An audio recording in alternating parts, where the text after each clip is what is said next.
قصہ حضرت ادریس علیہ السلام۔ نام و نسب، جائے پیدائش اور قرآن پاک میں آپ کا تذکرہ۔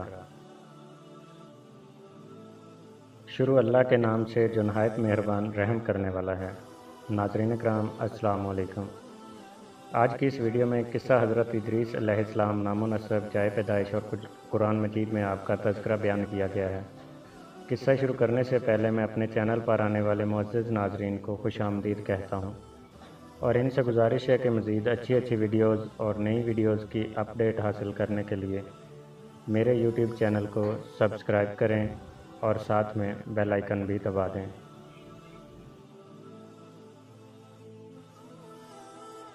حضرت ادریس علیہ السلام مصر کے شہر منفیس یعنی منف میں پیدا ہوئے۔ لوگ انہیں ہرمسل حرامسا کہتے تھے۔ یہ سریانی زبان کا ایک لفظ ہے۔ ہرموس کا معنی ہے تجربہ کار، مضبوط رائے والا۔ بعض اہل علم کا خیال ہے کہ آپ بابل شہر میں پیدا ہوئے، پھر ہجرت کر کے مصر پہنچے۔ علم انساب کے اکثر علماء کے مطابق حضرت ادریس علیہ السلام نبی صلی اللہ علیہ وآلہ وسلم کے سلسلہ نسب میں شامل ہیں۔ آدم اور شیث علیہ السلام کے بعد سب سے پہلے انہیں نبوت کا شرف حاصل ہوا۔ حضرت ادریس علیہ السلام کا نام قرآن مجید میں 2 مقام پر آیا ہے۔ ارشاد باری تعالیٰ ہے، ترجمہ: اور اے نبی اسماعیل، ادریس اور ذوالکفل کا ذکر کیجیے، یہ سب صابر لوگ تھے، ہم نے انہیں اپنی رحمت میں داخل فرمایا، بلا شبہ یہ نیک لوگ تھے۔ اور دوسرے مقام پر اللہ تعالیٰ نے ان کی بابت یوں فرمایا، ترجمہ: اس مقدس کتاب قرآن مجید میں ادریس کا ذکر کیجیے، بلا شبہ وہ بھی نہایت سچے نبی تھے اور ہم نے ان کو اونچی جگہ اٹھا لیا تھا۔ اس آیت مبارکہ میں اللہ تعالیٰ نے ادریس علیہ السلام کی تعریف کرتے ہوئے انہیں نبی اور راست باز قرار دیا ہے۔ اللہ تعالیٰ کے فرمان، ترجمہ: اور ہم نے ان کو اونچی جگہ اٹھا لیا تھا کی وضاحت صحیحین میں مذکور معراج کی احادیث سے ہوتی ہے، جس میں بیان ہوا ہے کہ چوتھے آسمان پر ان سے رسول اللہ صلی اللہ علیہ وآلہ وسلم کی ملاقات ہوئی تھی۔ امام ابن جریر رحمہ اللہ نے ہلال بن یصاف سے بیان کیا ہے، انہوں نے فرمایا، حضرت عبداللہ بن عباس رضی اللہ عنہما نے میری موجودگی میں کعب احبار سے فرمایا۔ ادریس علیہ السلام کے بارے میں اللہ کے اس فرمان، ترجمہ: اور ہم نے ان کو اونچی جگہ اٹھا لیا تھا کا کیا مطلب ہے؟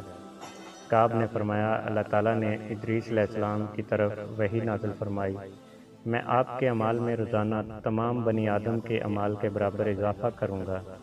اس سے غالباً ان کے زمانے کے تمام انسانوں کے اعمال کے برابر ثواب مراد ہے۔ ان کے دل میں خواہش پیدا ہوئی کہ ان کی نیکیوں میں بہت اضافہ ہو جائے۔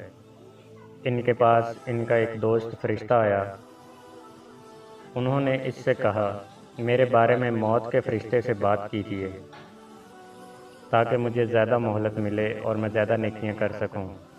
فرشتے نے انہیں اپنے پروں میں چھپا لیا اور انہیں لے کر آسمان پر چلا گیا۔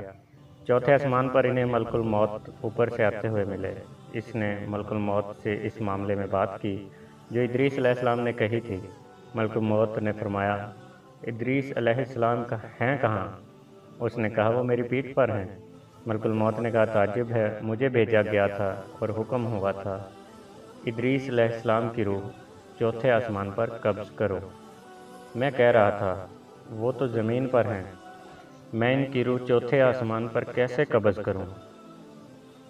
چنانچہ انہوں نے وہاں ان کی روح قبض کی۔ اللہ تعالیٰ کے اس ارشاد سے اسی طرف اشارہ ہے۔ ترجمہ: ہم نے اسے ایک بلند مقام پر اٹھایا۔ معزز ناظرین، اسی کے ساتھ قصہ حضرت ادریس علیہ السلام کا پہلا مرحلہ مکمل ہوتا ہے۔ قصہ حضرت ادریس علیہ السلام کا اگلا مرحلہ دوران معراج نبی صلی اللہ علیہ وآلہ وسلم اور ادریس علیہ السلام کی ملاقات سننے اور مزید اچھی اسلامی معلومات حاصل کرنے اور اچھی ویڈیوز کی اپڈیٹ کے لیے میرے یوٹیوب چینل لائف ود عامر کو سبسکرائب کریں اور ساتھ میں بیل آئیکن کو بھی دبا دیں۔ اپنا بہت سارا خیال رکھنا ہے، مجھے بھی دعاؤں میں یاد رکھیے گا۔ مجھے دیجیے اجازت، اللہ حافظ۔ ویورز، اگر آپ کو یہ ویڈیو پسند آئی ہو تو اسے لائک اور شیئر ضرور کرتے جائیں۔